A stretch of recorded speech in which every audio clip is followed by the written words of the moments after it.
Hello, my name is Claudia Saldivar, and this is my presentation on policy and advocacy exploration, and I did it on adequate compensation and benefits for early childhood educators.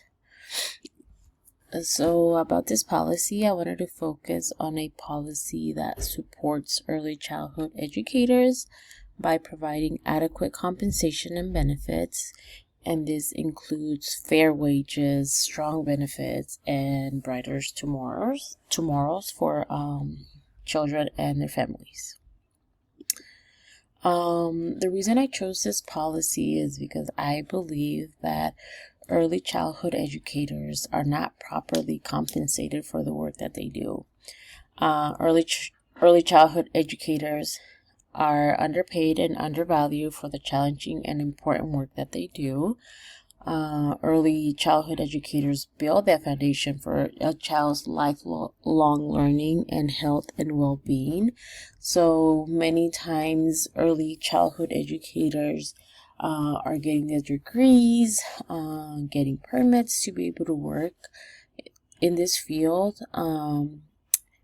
And not to mention the amount of work that they do in the classrooms, comforting children, behaviors, helping families, supporting families, and being able to advocate for children's well-being. It's really important. But then I also believe that every child deserves to attend a high quality program. So in order for children to be able to attend high quality programs, we need strong educators, because when we have strong educators, we have strong children.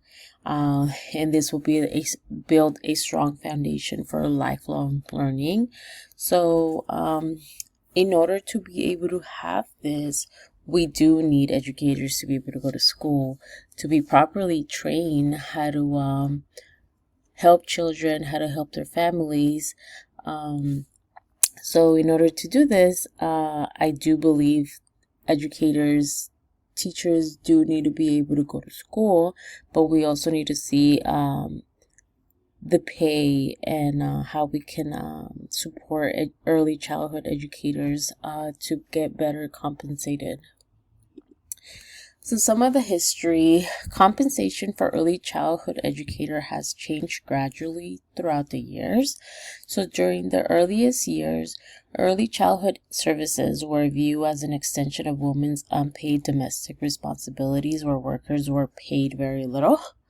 During the mid-20th century, early childhood education became more structured, asking for more training requirements from early childhood educators, but salaries were still low and benefits were very limited. Today, early childhood education is widely recognized, but wages and benefits does not reflect the education, training, and responsibilities early childhood educators need in order to teach young children. So what I'm proposing is living wages for early childhood educators, so pay that reflects the education, knowledge, and value of their work. Better benefits, which includes healthcare, paid time off, retirement plans, and mental health support. Because I believe that if we can support our teachers, they can better support the children in the classrooms and their families. Respect and recognition. Early childhood educators are professionals educating the next generation. So many times, a lot of people believe that because we work with very young children, we're not actually teaching. But educating others as to the amount of work that involves working with young children and the